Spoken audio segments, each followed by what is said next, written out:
কিছুদিন আগে আমি একজনকে দোকানদারকে জিজ্ঞাসা করছিলাম যে ব্যবসা শুরু করতে গেলে কি লাগবে, একবার উত্তরটা শুনেন।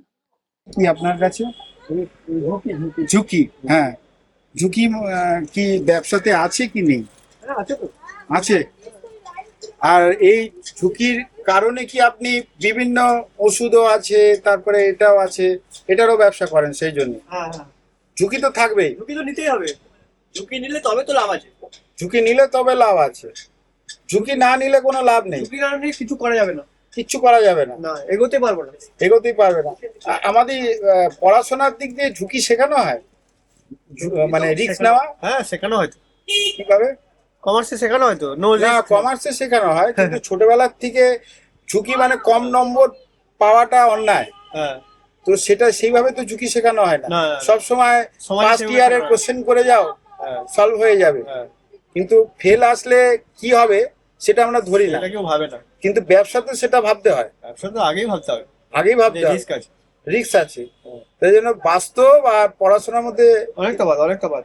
তফাৎ এই কারণে ঝুঁকিটা নিতে পারে না লোকেরা। হ্যাঁ, ব্যবসা এবার শুরু করতে গেলে ও যেটা বলছে সেটা লাগে হচ্ছে ধৈর্য, patience.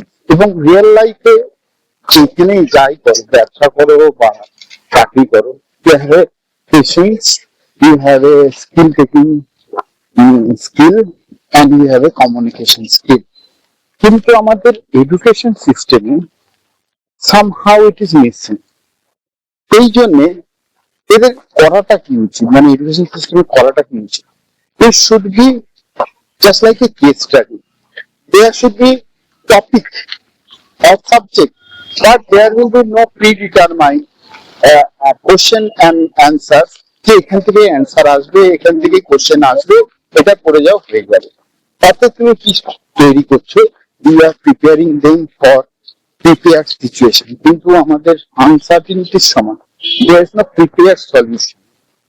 Preparation because we are living in the world of uncertainty. এবং একে দুম করে আসে না, ইট কামস বাই প্র্যাকটিস। এবং এই প্র্যাকটিসটা যদি ছোটবেলা থেকে করানো হয়, কমার্সের ক্ষেত্রে আমাদের উনি বলছেন যে রিস্ক তো কমার্সে শেখানো হয়, কোনোভাবেই রিস্ক কমার্সে শেখানো হয় না। রিস্ক ম্যাথমেটিক্যাল হতে পারে, কিন্তু এটা অনেকটা যে রিস্ক নিচ্ছে তার অ্যাপেটাইটের উপর নির্ভর, তার অ্যাবজর্পশন পাওয়ারের উপর নির্ভর, তার রিস্ক নেওয়ার কতটা ক্যাপাসিটি সে নিজেও হয়তো জানে না, বা তার মেন্টাল সিচুয়েশন কি হবে if there is a failure. আমাদের education doesn't teach the failure. তো এই ফেলিওর আসার জন্য solution, first there should be case study based question. Second, you have to have some in-field project where you absorb the knowledge and you derive the knowledge, and on that basis you create a what project, and it should be presented in front of a couple of students, in front of a teacher, in front of the principal. So when you are making the presentation, whether you are confident enough to speak among the people, মানে public স্পিকিংটাও হয়ে গেল। যখন ও research করছে কি factor গুলো সে দেখতে হবে, সেটার ওর অবজারভেশনের উপর হলো, এবং যেটা নিয়ে পড়াশোনা করছে সেই প্রজেক্টটা কি করে মার্চ করাবে সেটাও প্রজেক্টের মধ্যে হয়ে গেল। প্লাস যখন কেস স্টাডি বেসড কোশ্চেন হবে, তখন ওখানে ডেফিনেশন মুখস্থ করে আসলে তো হবে না, সেই কনসেপ্টের ইনডেপথ নলেজটা থাকা চাই, নাহলে there will be a failure. Cambridge বোর্ডে 8, 9, 10 থেকে কমার্স শুরু হয়ে যায়, এবং ওদের কেস স্টাডি বেসড কোশ্চেন হয়। 11, 12 লেভেল, গ্রাজুয়েশন লেভেলের কোশ্চেন, মানে গ্রাজুয়েশন লেভেলের টপিক চলে আসে। তো আমি টপিক আসার থেকে ইম্পর্টেন্ট মনে হচ্ছে যে যেটা শিখছে সেটা কতটা রিলেভেন্ট ওর কাছে, কতটা ও অ্যাবজর্ব করেছে। That can be checked by this doing the project, that can be checked with case study based question with MC. তার ফলে কি হয়ে যাবে, এবং বিভিন্ন জায়গায় ওয়ার্কশপ অর্গানাইজ করা, তাহলে কি হবে, যখন ও ম্যাচিওর্ড হবে, গুড না ম্যাচিওর্ড হবে, তখন he can relate with the world. আমরা একটা ওকে একটু মানে একটা ছোট কোজি ওয়ার্ল্ডে রেখে দিচ্ছি স্টুডেন্টদের, যখন এডুকেশন লাইফ শেষ হচ্ছে তখন একটা ওপেন ওয়ার্ল্ডে চলে আসে।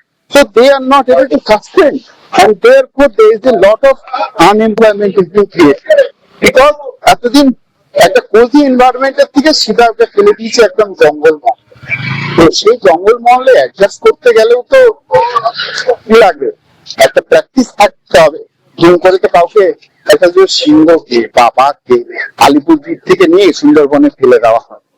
Will that animals will able to sustain or able to live? No. So it should be done by practice, and these are the practice ways which we can follow. তোমাদের কি মনে হয় জানিও, স্টুডেন্ট দাদা।